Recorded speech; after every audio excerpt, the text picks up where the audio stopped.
எங்க தலைவரை பொறுத்தவரையும் எதையுமே வாக்கை மட்டுமே மையப்படுத்தி சொல்றது. அதுக்கு பின்னாடி உண்மையிலேயே ஒரு கரிசனை இருக்கு, அக்கறை இருக்கு, அன்பு இருக்கு. திமுக எம்பிஸ் இருக்காங்க, ஒரு குழுவா போய் இந்த குழு நம்மளோட அமைச்சர் எம்பிக்கள் குழு முதலமைச்சர் கூட நான் வாங்க என்னை கூட்டு போங்க பிரைம் மினிஸ்டர் போயிட்டு பேச முடியாது. இல்லைங்க, எங்க ஊர்ல the volume is more, 99% families are using cooking gas. நீங்க எங்க மாநிலத்துல தடுக்காதீங்க. அப்படி இருக்கும்போது எங்களுக்கு பிசினஸ் பாதிக்குது, பொதுமக்கள் எஃபெக்ட் பண்றாங்க, எங்களுக்கு ப்ரையாரிட்டி கொடுங்க அப்படின்ட்டு ஒரு அப்பீல் பண்ணாங்களா? வீட்டுல ஏதாவது ஒரு ரைடுனா, அவரு வீட்டுல ஏதாவது ஒரு பிரச்சனைனா டெல்லிக்கு பறந்து போயிட்டு வருவாரு.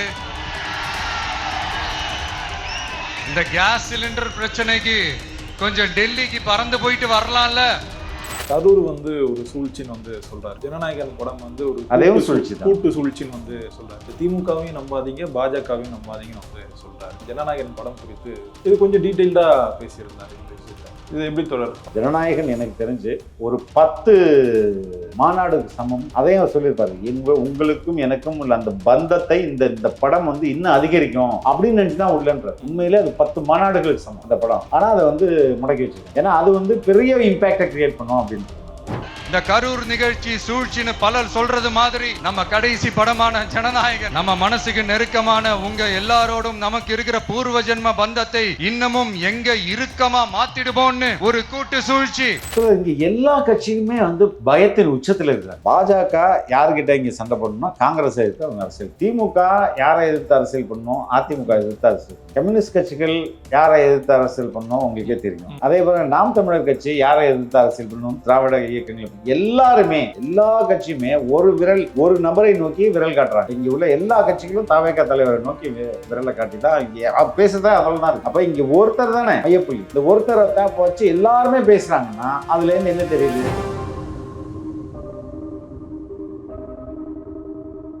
திருச்சி தமிழ்நாட்டுடைய மையப்பகுதி. அங்க 9 சீட் இருக்கு. 9லயும் திமுக தான். சென்னை தமிழ்நாட்டுடைய தலைநகரம். 16 சீட் இங்க. 16லயுமே திமுக, ஒரு சீட்டை திமுகவுடைய கூட்டணி. 15 திமுக, ஒரு சீட்டை அப்ப திமுக தான் இங்க. ரெண்டுமே திமுகவுடைய வலுவான இடம். ஒன்னு தமிழகத்தினுடைய தலைநகரம், இன்னொன்னு தமிழகத்துடைய மையப்பகுதி. நீ எங்க ஸ்ட்ராங்? அங்க ஒன்னு அடிக்கும்.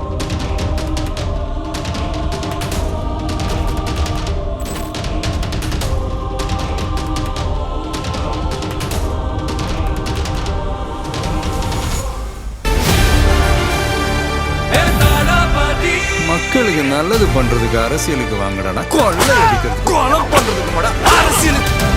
சம்மர் வந்தாச்சு. What's your plan for this holiday? எங்க கிட்ட விட்டுருங்க, நாங்க பாத்துக்கிறோம். GT holidays. GT holidays, south India's #1 travel brand. தொடர் வணக்கம். தொடர் வணக்கம். தொடர் எப்படி தொடர் இருக்கீங்க? நல்லா இருக்கு தொடர். Super sir. கேஸ் தட்டுப்பாடு குறித்து பேசியிருந்தாரு. இந்த மாதிரி டைம்ல இந்த 6 சிலிண்டர்கள் வீட்டுக்கு இலவசமா கொடுக்கறதா சொல்லி, அது எப்படி முதல்ல சாத்தியமா இருக்கும் அப்படின்னு சொல்லிட்டு மக்கள்கிட்டயே அந்த கேள்வி எழ. இல்ல தொடர், இது இட்ஸ் நாட் பெரினியல். இல்ல, இந்த சிலிண்டர் தட்டுப்பாடுன்றது லைஃப் லாங்கா இனிமே அப்படிதான் இருக்குமா அப்படின்றது இல்லை. நிலைமை சரியாயிடும். ரெண்டாவது, எங்க தலைவரை பொறுத்தவரையும் எதையுமே வாக்கை மட்டுமே மையப்படுத்தி சொல்றது இல்லை. அதுக்கு பின்னாடி உண்மையிலேயே ஒரு கரிசனை இருக்கு, அக்கறை இருக்கு, அன்பு இருக்கு. அந்த அடிப்படையில் இட் இஸ் பாசிபிள், நம்ம கொடுக்க முடியும் தான்.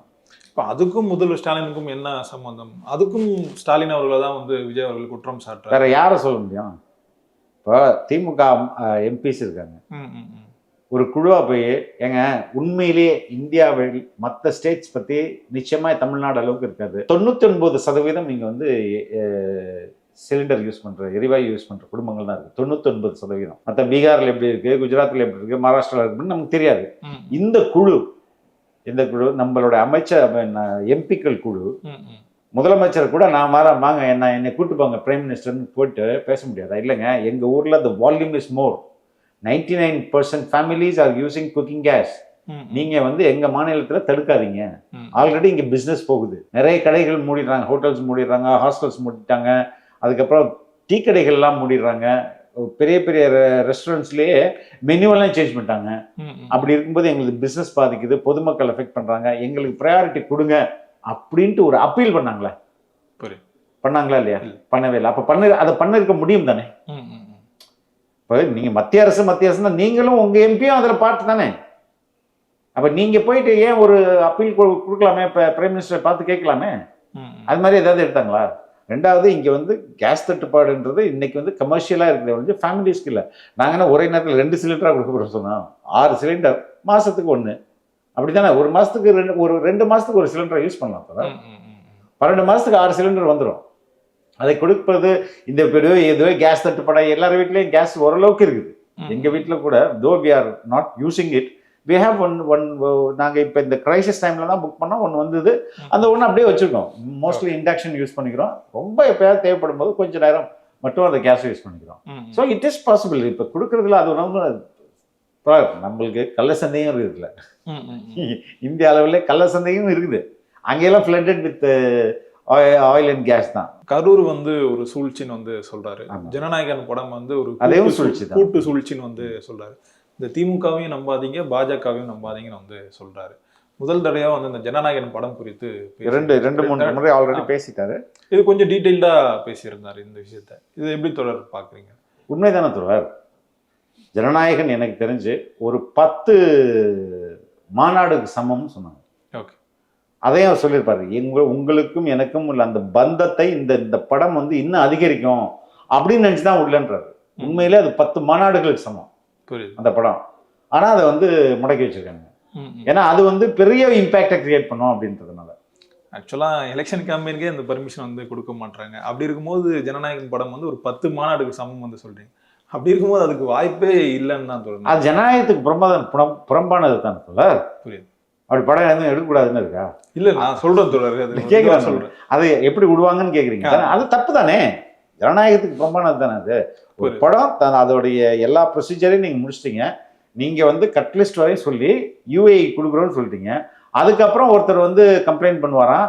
சரி, நீதிமன்றத்துக்கு போனால் மறுபடியும் இங்கே வாங்க ரைட் வந்து சரி எனக்கு படம் பார்க்கலாம்னா எனக்கு உடம்பு சரியில்லைன்னு லீவ் போட்டு போனேன். என்ன சொல்லுது? புரியுது. இப்போ விஜய் அவர்கள் வந்து இந்த ஜெயலலிதா பாணியை வந்து கையில் எடுக்கிறதா சொல்லிட்டு ஒரு செய்தி வந்து பரவலா. என்ன ஜெயலலிதா? அந்த எலெக்ஷன் கம்பெனிலாம் அந்த பர்மிஷன் வந்து ஈஸியாக கிடைக்க மாட்டேங்குது, கூட்ட நெரிசல்லாம் ஏற்படுது. ஸோ அதனால அந்த மாவட்டத்துக்கான வேட்பாளர்கள் எல்லாரும் வச்சு ஒரு பிரம்மாண்ட ஒரு பொதுக்கூட்டம் போட்டு அங்கே வந்து பேசுறதா ஒரு செய்தி கேள்விப்படுறோம். செய்தி உறுதியாகட்டும், அதை பற்றி பேசலாம். ஏன்னா தாவேக்காவை பற்றி பல்வேறு செய்திகள் வரும். ஓகே, ஆனால் அது பெரும்பாலும் இந்த ஊடகங்கள் என்ன சொல்றது பரப்புற fake news. let the day come, we'll speak.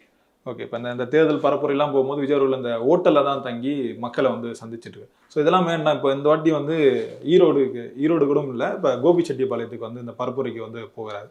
அங்கே வந்து செங்கோட்டையன் அவருக்கு வீட்டில் தங்கி விஜய் வந்து சில முக்கியமான முடிவுகள் எடுக்கிறதா கேள்விப்படுறோம். என்ன முக்கியமான முடிவுகள்? அங்கே வந்து செங்கோட்டையன் கிட்ட ஆலோசனை வந்து கேட்க போறாருன்னு வந்து சொல்றாங்க. அது எதுக்கு சொல்ல? அங்கே போய் தான் ஆலோசனை கேட்கணுமா?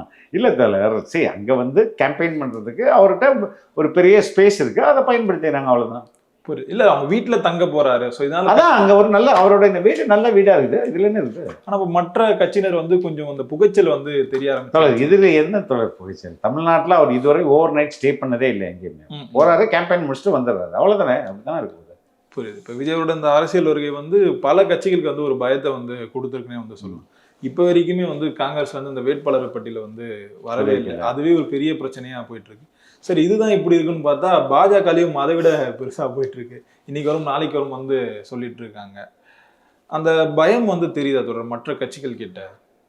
இங்க எல்லா கட்சியுமே வந்து பயத்தின் உச்சத்துல இருக்காங்க. ஓகே, இப்போ பாஜக யாருக்கிட்ட இங்க சண்டை போடணும்னா காங்கிரஸ் எதிர்த்து அவங்க அரசியல் பண்ணணும். சரிங்களா? திமுக யாரை எதிர்த்து அரசியல் பண்ணணும்? அதிமுக எதிர்த்து அரசியல் பண்ணணும். கம்யூனிஸ்ட் கட்சிகள் யாரை எதிர்த்து அரசியல் பண்ணணும் உங்களுக்கே தெரியும். அதே போல நாம் தமிழர் கட்சி யாரை எதிர்த்து அரசியல் பண்ணணும்? திராவிட இயக்கங்கள் எல்லாருமே எல்லா கட்சியுமே ஒரு நபரை நோக்கி விரல் காட்டுறாங்க. இப்போ இங்க உள்ள எல்லா கட்சிகளும் தாவேகா தலைவரை நோக்கி விரலை காட்டி தான் இங்க பேசுறதா அதில் தான் இருக்கு. அப்ப இங்க ஒருத்தர் தானே மையப்புள்ளி. இந்த ஒருத்தரை தாப்ப வச்சு எல்லாருமே பேசுறாங்கன்னா அதுல இருந்து என்ன தெரியுது? இங்க தாவேகா ஒரு ஒரு சூப்பர் ஃபோர்ஸா இங்க இருக்குது, பிரைமரி ஃபோர்ஸா இங்க இருக்குதுன்றதான் நம்ம அசியூம் பண்ணிப்போம். இதற்கிடையில திருமாவளவன் வந்து ஒரு ஸ்டேட்மெண்ட் கொடுக்குறாரு. அது ரொம்ப முக்கியமான ஸ்டேட்மெண்ட். 2026க்கு பிறகு இங்க பொலிட்டிக்கல் டைனாமிக்ஸ் மாறும், ஃபியூச்சர் எந்த திசையில போகுன்றதே மாறும் அப்படின்றது. அப்படி மாறும்னா மாத்த போவது யார்? அந்த கேள்வி வருது இல்ல. எடப்பாடி பழனிசாமி மாத்த போறாரா இவ்வளவு நாள் இல்லாம? இல்ல திமுக இவ்வளவு நாள் இல்லாம இன்னைக்கு மாத்த போதா? இல்ல பிஜேபி மாத்த போதா? காங்கிரஸ் மாத்த போதா? மாற்ற போறது யார் என்றால் தாவேகா. அதற்கு தயாராகணும் அவரு. அதனாலதான் எம்பியை விட்டுட்டு இங்க வந்து தமிழ்நாடு பாலிடிக்ஸ் வராரு. அப்போ மிகவும் அரசியல் அனுபவம் வாய்ந்த மிகவும் இன்டலெக்சுவலான திருமாவளவன் போன்றவர்களுக்கு தெரியுது கிரவுண்ட் எப்படியா சேஞ்ச் ஆயிட்டு இருக்குன்ட்டு. அவர் முன்பு வந்து பயங்கரமா பேசியிருந்தாரு, பிஜேபி பெத்த ஆர்எஸ்எஸ் பெத்து போட்ட புள்ள அப்படின்லாம் சொல்றாரு. இன்னைக்கு ஏன் அமைதியாயிட்டாரு? எந்த விமர்சனமும் வரலையே தாவேகா குறித்து. ஏன்? புரியுது. நம்ம அந்த அதிமுக தொண்டர்கள்கிட்ட கேட்கும் போதே தெரியுது தோழர். இப்போ வந்து விஜய் அவர்கள் கட்சியில இருக்க ஆட்கள் விமர்சனம் பண்ணா நீங்க பதிலுக்கு விமர்சனம் பண்ணுங்க, மற்றபடி அவங்க கிட்ட வந்து உம்பழுக்க வேண்டாம்.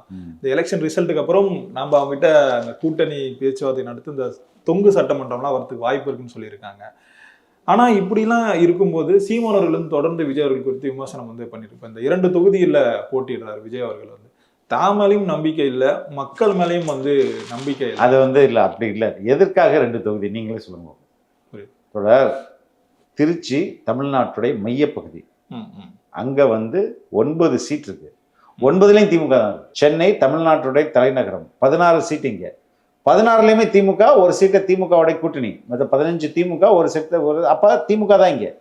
2மே திமுகவுடைய வலுவான இடம். ஒன்னு தமிழகத்தினுடைய தலைநகரம், இன்னொன்னு தமிழகத்துடைய மையப்பகுதி. நீ எங்க ஸ்ட்ராங்கு அங்க வந்து உன்னை அடிக்கிறேன், புரியுதுங்களா? நீ இங்க தானேப்பா ஸ்ட்ராங்கு, உன்னை இங்க அடிக்கிறேன்ப்பா. இங்க அடிக்கும் போது இதோட எதிரொலி எங்க இந்த அந்த ரிப்பிள் எஃபெக்ட் சொல்லுவாங்களே, அது தமிழ்நாடு ஃபுல்லா போகும், பரவும். அதே மாதிரி சென்னையில் அடிச்சா என்ன ஆகும்? உங்களை வந்து ஈஸி சென்னை உங்களுடைய கோட்டை இல்லைன்னு ப்ரூவ் பண்ணும். அப்போ நீ எதிரி எங்க வீக்கான ஒரு இடத்துல மற்ற தலைவர்கள்லாம் எப்படி போட்டி போடுவாங்க?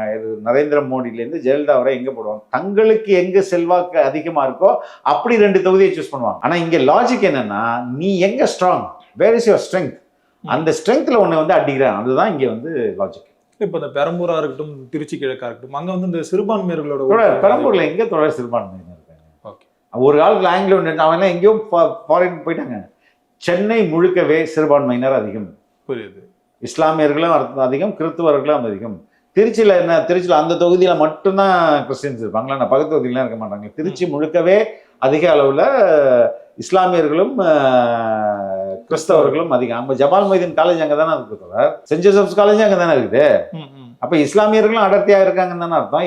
கிறிஸ்தவர்களும் ஒன்லி திருச்சி கிழக்கில் மட்டுமா இருக்கிறாங்க அப்படிலாம் கிடையாது. உன்னுடைய ஸ்ட்ராங் ஏரியா இது, அங்கே வந்து நான் உன்னை அடிக்கிறேன், அவ்வளோதான். ஆனால் இப்போ நிறைய இந்த பாதிரியாளர்கள் பேசுறது வந்து நம்மளால பார்க்க முடியுது. ஃபாதர்ஸ் நம்மளால அவங்க என்ன சொல்றாங்கன்னா, விஜய்க்கு எதிரான கருத்துக்களை தான் வந்து வைக்கிறாங்க. இப்போ விஜய் கிறிஸ்டின் வந்தால் அதுக்காக அவருக்கு ஓட்டு போட்ட முடியுமா? அவர் எப்படியான ஒரு கிறிஸ்துவரா இருக்காருலாம் பார்க்கணும்னு சொல்லிட்டு அவரோட தனிப்பட்ட வாழ்க்கை குறித்து எல்லாம் பேசுறாங்க. எல்லா துறையிலையும் என்ன சொல்றது, எல்லா துறையிலையும் ஊழல்வாதிகளும் குற்றவாளிகளும் காசுக்கு விலை போனவர்களும் எதிர்காலத்துல ஏதாவது நமக்கு தருவாங்க அப்படின்னு ஏங்கிட்டு இருக்கணும் இருப்பாங்க. அது அப்படிப்பட்ட ஒரு சிலர் வந்து ஓப்பனா வந்து பேசுறாங்க. பட் மக்கள் என்ன நினைக்கிறாங்க அதுதான் முக்கியம். அந்த சாமியாரை நம்புவாங்களா? அந்த ஃபாதர் பேசுறாருல ஒருத்தர், அவரை நம்புவாங்களா? ஒரு ஃபாதர் ஆல்டர்ல பேசினாரு, அவர் நிலைமை என்னாச்சு? சட்டை அவர் வந்து அவ்வளோ எதிர்ப்பு அவருக்கு. இந்த சாமியார் பேசினார்னா இவருக்கு வந்து மக்கள் நம்பிட மாட்டாங்க. பெரம்பூர்ல கூட விஜய் அவர்களை ஜெயிக்கிறதுக்கு வாய்ப்பு இருக்கு. ஆனா திருச்சி கிழக்குல வந்து வாய்ப்பே இல்லை. அங்க எப்படி பார்த்தாலும் இனிக்கோ இருதயராஜ் தான் ஜெயிப்பார்னு வந்து யார் இந்த காமெடி எல்லாம் சொல்றது? இப்ப அங்க இருக்க மக்களுக்கு வந்து இனிக்கோ தான் பெரிய அளவுல வந்து தெரியும். விஜய் அவர்களை வந்து ஈஸியா சந்திக்க முடியாது. என்னங்க தெரியும், தலைவரை விட யாரையும் தாண்டி தெரியும். இன்னைக்கு இருக்கு இனிகோ இருதயராஜ் யாரு, அவருடைய குற்றப்புலம் பின்புலம் என்ன, அவர் எப்படி கோயில் காசை கொள்ளையடிச்சாரு, இதெல்லாம் மக்கள்கிட்ட சொன்னா தெரிஞ்சுப்பாங்களே. சொல்லிட்டா போச்சு. இந்த ராசாவான அந்த ஆடியோ வந்து ரிலீஸ் ஆகிட்டு இருக்கு. எந்த ஒரு ஊடகமும் அது குறித்து வந்து பேச மாட்டாங்க, எந்த ஒரு பத்திரிகையாளரும் இது குறித்து பேச மாட்டாங்க.